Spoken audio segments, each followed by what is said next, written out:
And our own news crew has been caught up in the violence on the streets of Istanbul as an RT cameraman was attacked by police.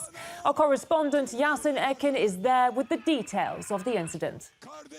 This is the tear gas or the pepper spray that they use against protesters. This is, from what I understand, police grade, police issue gas canisters. This one here is empty. They use this to disperse the crowds. This is also the same thing that got myself as well as my cameraman earlier, and I want to show you his gas mask. This gas mask is protective for the most part.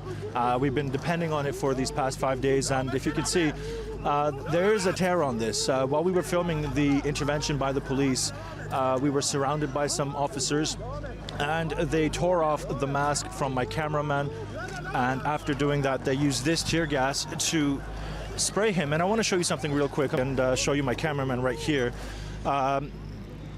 We had first aid just earlier. The ambulance actually behind him was used to administer first aid.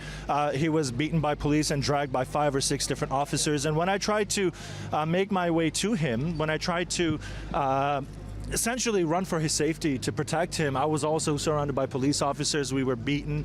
And when I confronted the police officers, I told them, my cameraman is over there. You guys are beating my cameraman. When I confronted the police officers, I told them, why are you doing this? Because this wasn't just intervention. This wasn't a form of self-defense. They were deliberately beating us, and they knew we were members of the press. In fact, I can't see it right now, but they took his press card.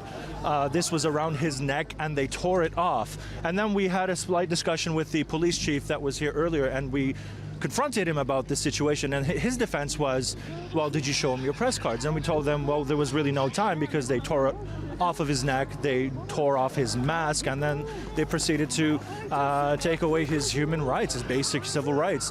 And this is a matter of great concern because when I confronted the police officers, they said that they had been beaten or subjected to a great deal of protest from the protesters. But again, that's not justification for the action that was relayed, particularly as members of the press, particularly as members of civil society who have some sort of protective status amongst others. Because truth be told, we're not here to tell any specific narrative. We're here to report on what is happening. The same way that I've reported over these past few days that I've seen police officers, more senior officials among the ranks, try and tell the younger, more junior officers to stop attacking people unprovoked. There are two sides to this story, but the reality of the situation now is that my cameraman was beaten. We were similarly subjected to some pretty unnecessary and uncivil